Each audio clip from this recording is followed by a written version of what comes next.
Bonjour Guillaume, Bonjour Bérangère. à quelle heure tu te lèves le matin? Je me lève assez tôt, je me lève vers 4h30, 5h. Et est-ce que tu es fatigué? Ah Donc non, non pas du tout, non. Non, je me couche tôt aussi, donc il n'y a pas de vers quelle secret. heure? Oh, je me couche vers 9h30, 10h. D'accord, donc du coup en fait tu as un mode de vie Oui, plutôt bien réglé pour être justement ne pas être fatigué le c'est matin. ça. Ouais, Ok. je suis très rarement fatigué le matin et je dirais que même maintenant le week-end, j'ai tendance à... Alors je vais pas me lever à 4h du matin le week-end forcément. Je vais peut-être me lever vers 6-7h du matin, mais j'ai tendance à me lever tôt du coup. Ouais. Et dans quel état d'esprit tu abordes ta journée? Sereinement, avec la bonne humeur. T'es content Un d'aller à petit l'école. café. Ouais, je suis content d'aller à l'école, ouais. Ouais. Contrairement à mes élèves, hein. Et quand tu étais petit, est-ce que tu aimais aller à la cantine? Alors, ça va te paraître un petit peu fou cette histoire, mais je n'allais pas à la cantine quand j'étais petit. Qu'est-ce que tu faisais? Tu étais chez papa, maman le Ouais, c'est midi? ça. Ma maman était assistante maternelle quand elle était en activité. Et du coup, bah, je rentrais. Au départ, elle venait me chercher à l'école, forcément. Puis bah, après, je rentrais chez moi à pied tous les midis pour manger avec les enfants qu'elle gardait et moi aussi, du coup, ouais. Comment tu en es venu à la cantine? Tu as démarré de quelle manière dans la restauration? C'était de la restauration traditionnelle, hein. J'ai fait vraiment des études de restauration classique, bac, BEP, CAP, apprentissage de cuisine. J'ai un petit peu voyagé. J'ai longtemps travaillé dans des restaurants traditionnels en tant que... j'ai commencé en bas de l'échelle, hein, forcément. J'étais apprenti au départ. Après, j'étais commis, chef de partie, puis chef dans un restaurant de ma ville pendant bien 7 ans. Et entre-temps, bah, je me suis marié, j'ai eu des enfants. Donc je me suis dit, tiens, que peut-être la restauration collective pouvait m'apporter, en tout cas, ce sens de profiter de la vie familiale. Pourquoi? Parce que tu faisais face à quel type de difficultés dans ta vie de chef au restaurant? Bah, alors, c'est pas une difficulté, je dirais, du travail, parce que le travail, ça se passe quand on est bien organisé, quand voilà, les équipes sont en place, ça se passe très très bien. Mais la difficulté, c'est pas la fatigue non plus. C'est la difficulté, bah, c'est de quitter la maison un samedi soir pour aller travailler, quoi. C'est ça la vraie difficulté d'un cuisinier dans un restaurant. Quand on a une vie de famille, bah, on dit au revoir à ses enfants quand il est l'heure de regarder, je sais pas, un programme super animé sur France 2 ou j'en sais rien moi, mais voilà. Donc c'était pour ça. Et puis bah, le soir, en semaine, aller travailler. Et puis cette coupure aussi, cette coupure. Voilà, tous les cuisiniers connaissent cette fameuse coupure. On embauche à 7-8 heures, on débauche à 14 heures, il faut reprendre après le service vers 17h30, 18 heures. Donc voilà, c'est un rythme. Tu voyais pas tes enfants du coup, tu estimes Alors, je les voyais, bah du coup, ils étaient très jeunes. Et donc je me suis présenté en restauration scolaire quand ils étaient en bas âge. Donc Mais comment tu voilà. as eu cette idée d'aller justement en restauration scolaire? Alors l'idée est venue, voilà, on a la chance dans notre ville, à Bressuire, d'avoir un lycée public où il y a une restauration de qualité depuis vraiment les années 2000, où il y a un responsable de cuisine en place dans cette cuisine et qui travaille avec les producteurs locaux, où on fait des choses maison. Et en fait, je l'ai su parce que j'ai un patient de ma femme est kiné, et du coup j'ai un patient de ma femme qui travaillait dans cette cantine, qui était magasinier et qui a dit à ma femme, voilà, il y a un poste qui va se libérer, votre mari peut se présenter, si vous voulez, pour être cuisinier dans cette cantine. L'idée t'a plu tout de suite ou tu t'es quand même posé pour te dire, pour analyser en fait les questions? Alors, déjà, voilà, il y avait cette envie de quitter de faire autre chose. Et j'ai eu l'opportunité de travailler dans la cuisine centrale de ma ville pendant 6 mois pour faire un remplacement. Et c'est comme ça que j'ai découvert la restauration scolaire. Et pour la petite anecdote, je servais ma fille à la cantine. Ma petite fille, Julie, qui devait avoir 5-6 ans à l'époque. Donc j'ai une photo d'elle en 2013, donc ou en 2014, où je suis en photo avec elle à la cantine. Et ça t'a plu? Ouais, ça m'a tout de suite plu, le contact avec les élèves, c'est une ambiance différente, c'est une organisation différente, les quantités, tout ça. Mais le fait de servir ta fille, est-ce que Ouais, tu l'as surveillée ou est-ce qu'au contraire ça... non, non, non, pas du tout, non, non, non, parce que voilà, les gens qui travaillaient là-bas s'occupent très bien des enfants et voilà, on leur fait tout. Nous, notre job, c'était de faire à manger pour les enfants et il y avait des gens aussi pour les servir, donc j'allais pas voir si elle mangeait tout ou si elle mangeait sainement, enfin voilà, c'était pas. J'avais confiance, quoi. Et donc du coup ça s'est plutôt bien passé. Ça, T'as bien c'est. aimé... J'ai bien aimé ce monde-là et cette opportunité de rentrer dans cette cantine après s'est présentée et bah j'ai sauté sur l'occasion. T'as pas eu de frustration de te dire ok je vais quitter le monde de la restauration, c'est-à-dire le restaurant lambda? Non, pas du tout, non, non, j'en avais quand même fait bien le tour et passer à autre chose, bah c'était une étape. Mais j'ai pas regretté, non. Non, non, j'ai pas regretté. Non, pas du tout.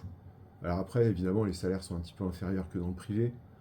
Mais en contrepartie, bah, on a du temps libre qu'on n'avait pas avant. Même si on travaille tout autant. Voilà, en restauration scolaire, on fait un peu plus de 40 heures par semaine. Mais en contrepartie, bah, on a un peu plus de congés pendant les vacances. On ne travaille pas le week-end. Donc voilà, l'un dans l'autre, voilà, j'ai préféré ça.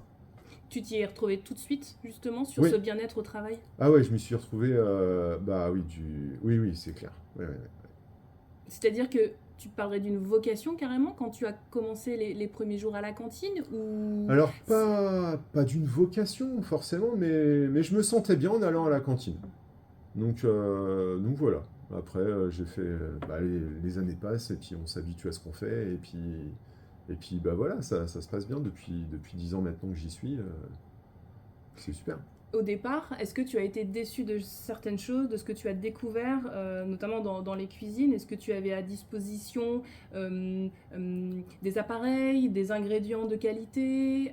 Qu'est-ce qui t'a déçu et qu'est-ce qui t'a peut-être au contraire réjoui? Mais j'ai pas été déçu, c'est ça qui est extraordinaire, parce que j'ai pas été déçu. Quand on arrive dans une cantine et qu'on fait de la pâte à pizza pour 1000 élèves, bon, que faire de mieux, quoi. Donc non, non, j'ai pas été déçu. Et il y a quand même une réalité en. Et c'est comme en fait dans le monde de la restauration traditionnelle, hein. On utilise des fois de la sauce tomate en boîte. Enfin voilà, ça c'est la réalité de la restauration privée, publique, tout ce qu'on veut. Il faut savoir travailler avec. Mais et bon, pour 1000 élèves, on va pas s'amuser à équeuter 350 kilos d'haricots verts. On va les acheter en surgelé, crus, et on va les cuisiner. Ce que je veux dire, c'est que tu n'avais pas de préjugés et en découvrant la réalité de la cantine, ça t'a permis justement de Oui, balayer ces idées reçues. de balayer ces idées reçues complètement, tout de suite, ouais. Ouais, ouais, tout de suite, je me suis dit, bah mince, dans les cantines, on peut bien manger, en fait. Donc on est d'accord, quand tu es arrivé le premier jour, tu avais quand même Ah, il y une avait idée une. préconçue comme nous, en tout cas la Bah, plupart d'entre nous. avec ce que j'en entendais parler, non, les préjugés étaient déjà tombés. Mais, euh, mais après, j'ai constaté qu'en effet, c'était bien, quoi. Est-ce que tu penses que le fait de ne pas avoir été à la cantine justement en étant petit, ça t'a empêché justement d'avoir ces idées reçues peut-être et Bah, donc de je tenter? pense. Oui, oui, je pense. Mais après, j'ai eu une petite expérience de cantine quand j'étais au lycée. Et ce qui est incroyable, c'était un lycée hôtelier, mais la cantine n'était pas terrible. Donc on allait très peu à la cantine. Qu'est-ce que tu entends par pas terrible? Bah, C'est les quoi ton légumes souvenir étaient. Enfin, j'ai pas de Madeleine de Proust de la cantine de mon lycée, malheureusement. Mais voilà, il n'y avait rien d'extraordinaire. Et alors, après, c'est. Quand on est jeune aussi, on a toujours un point de vue négatif sur tout. Et on préfère aller manger des sandwichs au supermarché d'à côté, même si la cantine est bonne. Si ça se trouve, la cantine était très bonne là où j'étais, mais je m'en rendais pas trop compte. Aujourd'hui, face à quelles difficultés tu dois composer et trouver des solutions chaque jour à la cantine? Alors les difficultés maintenant, alors moi je suis pas responsable de cuisine, D'accord, je suis cuisinier. Donc les difficultés, je parle pour l'équipe et bien pour sûr. la gestion, tout ça. Mm. Les difficultés, bah, c'est avec la crise Covid, c'est l'inflation, voilà, c'est les augmentations de prix, il faut savoir s'adapter. Et voilà, c'est qu'en permanence, il faut s'adapter à la cantine, un peu comme en restauration traditionnelle, je dirais, en fonction de maintenant, les prix augmentent dans les restaurants parce que les matières premières ont augmenté. Et avant, par exemple, le plateau de fromage, on le mettait 3-4 fois par semaine. Maintenant, on va le mettre une ou deux fois. On a réduit un petit peu la proposition parce qu'on est obligé de s'adapter au budget. Parce qu'en fait, on te donne quoi chaque mois un budget à C'est un respecter, budget, non, c'est annualisé. annualisé, C'est un budget d'accord, annualisé qu'on ne doit pas dépasser. d'accord. Voilà, donc tous les jours, il ne va pas y avoir le même budget en fonction de ce qu'on propose. Et en fait, voilà, ça se passe comme ça. C'est une contrainte. Oui, c'est une contrainte, J'allais te évidemment. demander quelles étaient les contraintes de ton métier. Évidemment, la grosse contrainte des métiers dans la restauration collective scolaire, c'est le budget, hein. De toute façon, c'est ce que je dis dans ce livre. Mais oui, oui, c'est la grosse contrainte, c'est le budget, c'est la main-d'œuvre, c'est les propositions des fruits et légumes et des matières premières en local dans chaque territoire. Parce qu'on ne peut pas imaginer avoir du chou-fleur frais à moins de 20 km de chez soi dans toutes les cantines de France. Voilà, c'est en fonction des propositions agricoles de chaque territoire. Mhm. Et dans cette... alors on va évidemment privilégier tout ce qui est local autour de nous. On va évidemment s'approcher du 100% français. Mais on ne peut pas être 100% local, bio et fait maison dans une cantine. Voilà. Est-ce que tu goûtes tous les ingrédients justement que tu choisis, que tu achètes avant de les cuisiner, de les servir aux enfants? Alors c'est pas notre job à nous. Il y a des marchés publics pour ça, qui choisissent les meilleurs produits au meilleur prix. Et après, nous, on a une marge de main-d'œuvre pour aller, par exemple, on prend du lait bio au producteur. Donc là, voilà, c'est de notre propre fait. Donc, voilà. On essaye de jongler. C'est vrai que je t'ai posé la question sur les contraintes. C'est la seule contrainte d'ailleurs? C'est le budget? C'est C'est le budget, la main-d'œuvre, la motivation des équipes aussi, hein, parce que dans certaines équipes, il y aura des personnes qui seront moins motivées que d'autres. Dans certains établissements, il va y avoir des gestionnaires qui vont moins être motivés par la qualité de la nourriture et qui vont pas trouver ça important de mettre du budget dans la cantine. Donc voilà, c'est vraiment plein de... Il y a tellement de paramètres pour avoir une bonne cantine que c'est compliqué. C'est pour ça que c'est compliqué en France. Il y a beaucoup, beaucoup de décideurs. Voilà, les collèges, c'est le département qui gère. Les mairies gèrent les lycées. Non, les mairies vont gérer les primaires, les maternelles. Les lycées, ça va être géré par les régions. Donc voilà, un des meilleurs systèmes de restauration scolaire au monde. J'en parle aussi dans le livre. Je vais faire un peu le tour du monde des cantines. Et les meilleurs systèmes, c'est quand c'est la même entité collective qui s'occupe de la maternelle au lycéen. Parce qu'il n'y a qu'un décideur. Et donc, il y a des chefs nutritionnistes qui décident pour tous les élèves. Alors après, c'est adapté en fonction des âges, bien sûr, mais en France, il y a beaucoup trop de décideurs. J'allais te demander, tu parles de nutrition, si ces recommandations nutritionnelles étaient aussi une contrainte au quotidien quand tu fais les menus. Alors pour nous, c'est plus une contrainte, on trouve ça tellement logique. C'est comme de proposer un menu végétarien de temps en temps ou proposer moins de viande, hein. Avant, c'était une contrainte, mais on a su s'adapter et ces plans alimentaires qui ont été mis en place par le GEM-RCN, le groupement d'études des marchés pour la restauration collective et nutrition, c'est quelque chose qui existe depuis très longtemps. Donc on a l'habitude de ça. Avant, c'était une contrainte quand ça arrivait, forcément, c'était nouveau, comment on va faire? Mais là, maintenant, C'était il y a combien de temps? ça date, hein, c'est Voilà. dans les années 2000, hein.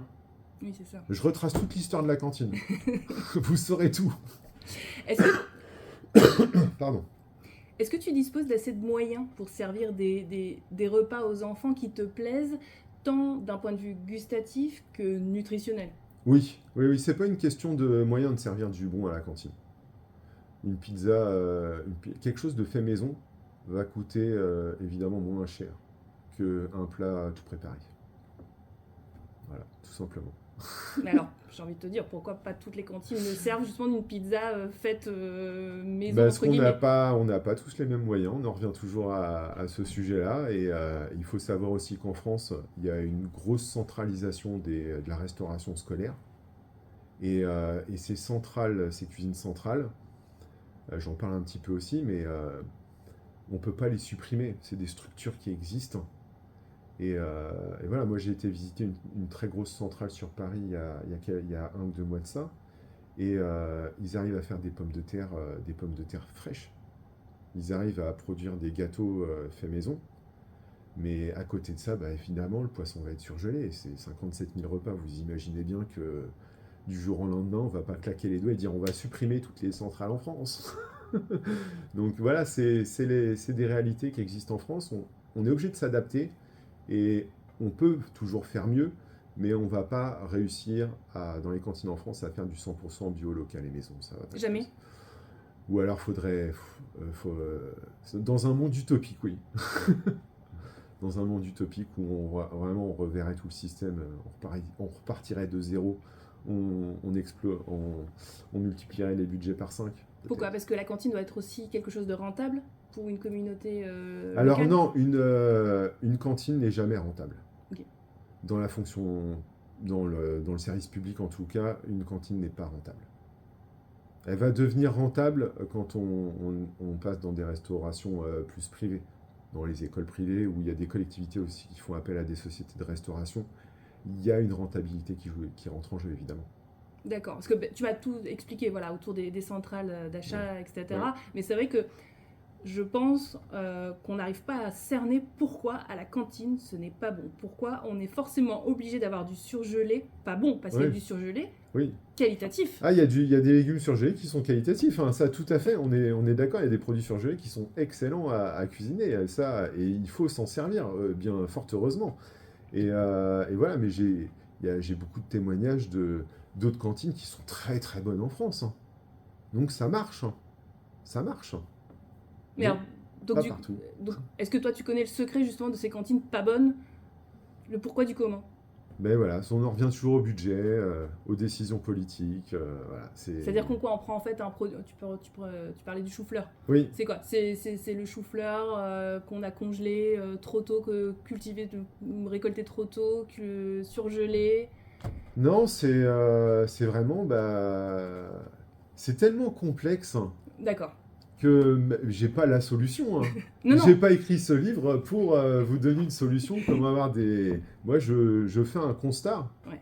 Je fais un constat et j'essaye de donner la meilleure voie possible pour les cantines en France. Mais ouais, ce que j'essaye de dire, c'est que vous attendez pas à ce qu'il y ait des... euh, on peut faire mieux, mais on va pas pouvoir être parfait. Ou alors, il faudra un changement radical, un tournant. Est-ce que tu peux nous parler de ton emploi du temps? Comment se décompose ta journée? À partir, je parlais. Oui, déjà, bon, je me lève très tôt. Après, j'embauche vers 6 heures du matin. Donc voilà, et en fait, dans notre cantine, selon les semaines, on va être à un poste différent. Parce qu'en fait, il y a 3 gros postes dans une cantine, c'est les fruits et légumes, la préparation, le découpage, la préparation des entrées et des desserts, et la préparation des plats chauds. Et donc, quand on arrive le matin, il y a deux trois cuisiniers qui vont aller aux légumes, fruits et légumes, deux trois qui vont aller aux desserts, aux entrées, et deux trois qui vont aller au chaud. En gros, c'est ça l'idée. Et entre 8 heures et 9 heures, entre 6 heures et 8 heures, on démarre toute la production. À 8 heures, on prend un petit café. Entre 8 heures et 10 heures, on termine la production. On commence le nettoyage dans les parties où on a fini de produire de l'alimentation, de la cuisine. Et après, vers 11h30, le service démarre. Est-ce qu'il y a un coup de feu? Il y a un coup de feu à la cantine. Il y a un coup de feu, alors c'est pas le même. Et tout à l'heure, tu m'as demandé si je regrettais un truc en restauration traditionnelle, c'est le coup de feu, hein. Ouais. Le coup de feu, tous les bons qui arrivent avant, l'adrénaline, tout ça. Bon, alors là, il y a un coup de feu, mais on a deux, trois choix pour servir le plat chaud. Et il faut enchaîner 500 élèves en 1h30, 2 heures. Donc voilà, faut pas traîner. Il y a un certain coup de feu. Mais Est-ce que les enfants sont des clients plus exigeants que les adultes au restaurant? non. Non, non. Non, non, non. Est-ce qu'ils sont pas même davantage bienveillants? Si, ils sont davantage bienveillants. Oui, oui, oui, oui, oui, oui, oui, oui. Eh ben, ils voient que on fait enfin, ils voient que voilà, on fait notre job avec passion, donc ils savent très bien ce qu'on cuisine, ça va. Donc, il y en a certains, forcément, quand c'est le jour des légumes, il y en a qui vont moins aimer. Hier, on a cuisiné des choux de Bruxelles. Alors, c'est des choux de Bruxelles surgelés. mais on les a cuisinés et Alors c'est comment, vrai que... pardon Guillaume, je te coupe, Alors mais simplement, c'est vraiment simple, il faut juste les blanchir aux vapeurs, mais vraiment, faut pas qu'ils soient ultra cuits, faut limite qu'ils soient al dente, je dirais. Et après, on les fait juste revenir dans un peu de beurre, hein. Sel, poivre, hein, c'est tout, hein. Et, euh, et c'est vrai que on a des élèves qui adorent les choux de Bruxelles, hein. Parce qu'en fait, l'erreur des choux de Bruxelles, de ces fameux choux de Bruxelles, c'est qu'en France, on les cuit beaucoup trop.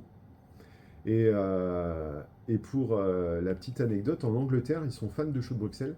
C'est un légume de fête en Angleterre. Et en Angleterre, ils savent cuisiner le chou de Bruxelles. Et voilà, le secret du chou de Bruxelles, c'est qu'il ne faut pas trop le cuire. Tout simplement. C'est limite, moi, quand je le fais chez moi, je le fais poêler au beurre, hein. Comme une carotte ou comme un navet. Et les élèves adorent ça. Et ceux qui n'aiment pas, à côté de ça, eh ben, je me suis vu hier faire des assiettes avec un peu de bœuf bourguignon et un chou-fleur. Ils goûtent. On sait jamais, la prochaine fois, ils en prendront peut-être 2, 3, 4, et puis bah, c'est ta, comme ça que ça se passe, hein. ta satisfaction justement, c'est de voir des élèves goûter. Oui, c'est de voir les élèves goûter. Alors, il y a encore des réticents, le chou-fleur, non. Mais il y a des élèves qui vont être curieux quand même et qui vont avoir cette ouverture d'esprit de goûter ce légume. Ouais, ils ont un a priori sur le chou de Bruxelles, mais ils vont quand même le goûter. Tu échanges justement avec les élèves. Est-ce que c'est une part sympa de ton métier Oui. de prendre le pouls ou de... Ah oui, oui, oui, bah oui, oui, parce qu'on a le temps quand même, malgré l'enchaînement des assiettes, tout ça, des fois on a le temps d'échanger, d'avoir leur retour. Ouais, ouais, on a le temps de... C'est sympa, c'est ce côté sympa aussi qu'il n'y a pas en restauration traditionnelle, je dirais. Le cuisinier reste en cuisine. Donc, des fois, j'allais bien servir une entrecôte avec des pommes de terre sautées aux clients, il était trop content, mais on ne pouvait pas le faire tout le temps, quoi. Là, presque chaque jour. Alors c'est pareil, on n'est pas tous, on est 10, mais on n'est pas tous à servir chaque midi au self. Derrière, bah, il y a de la cuisson en direct, des fois, des steaks à cuire, il y a les frites à cuire aussi en direct, donc il y a des cuisiniers qui restent vraiment en cuisine, et donc il y a ce roulement qui se fait aussi, donc chacun notre tour, on va au service pour servir les élèves, parce qu'on est trop content de le faire en fait. J'allais te demander quelle était la tâche que tu préfères sur ta journée. Est-ce que c'est de servir les enfants? Bah, c'est de cuisiner et de servir les enfants, ouais. Ouais, ouais, ouais, je trouve ça cool. Puis j'aime bien jongler avec les assiettes, là. C'est-à-dire, Bah, on explique-nous. prend une assiette comme ça, chut, on la retourne et puis on la reprend dans la main. Puis hop, on sert comme ça. Mais c'est que j'avais vu, hein, à l'époque, je travaillais en restauration traditionnelle, on était tombé sur un reportage, un chef de cantine qui travaillait les maternelles et donc il montrait ce qu'il cuisinait aux élèves et hop, il faisait un petit trick avec son assiette là. Je fais tiens, je vais faire pareil. Ouais, parce qu'il faut jouer en fait avec l'humour, il faut faire rire Ouais, les c'est élèves pour ça, dédramatiser faut aussi le être, sujet de faut être l'alimentation. de bonne humeur. Quand voilà, un élève qui aura une assiette correctement présentée, parce que c'est pas, on fait à la chaîne, donc on pourrait très bien faire clac, clac, clac, clac. Non, si on prend le temps de faire l'assiette, un sourire, un bonjour, un bon appétit, euh, à même qualité de nourriture, comparativement, il va apprécier le plat qui va être servi dans cet état d'esprit que quelqu'un qui va être aigri, quoi. Clairement. Tout Ouais, simplement. clairement. Comme dans un restaurant, en fait, hein. Quand on pense cantine, on pense brouhaha, on pense au bruit. Et on Oui? sait combien le bruit est un facteur de charge mentale. Est-ce que toi, ça, voilà, le soir tu es fatigué, est-ce que c'est quelque chose que tu sais gérer? Non, pas du tout, non. On fait pas attention. Parce qu'en fait, alors, il y a un brouhaha, forcément, mais il y a plus de brouhaha au niveau de la salle de restauration. Parce que nous, on est en retrait un petit peu. Enfin, on n'est pas dans la salle de restauration. Alors l'espace est ouvert, forcément, mais on entend le bruit, mais on sait. Enfin, moi, je me suis jamais posé la question, hein. Enfin, je rentre pas à la maison avec un mal de tête ou. Ah non, pas du tout, non. Ok, ah bah, Non. comme quoi, tu vois, ça peut être une idée reçue où on se dit, travailler à la cantine, waouh! Alors, ouais, après, ouais, bah, non.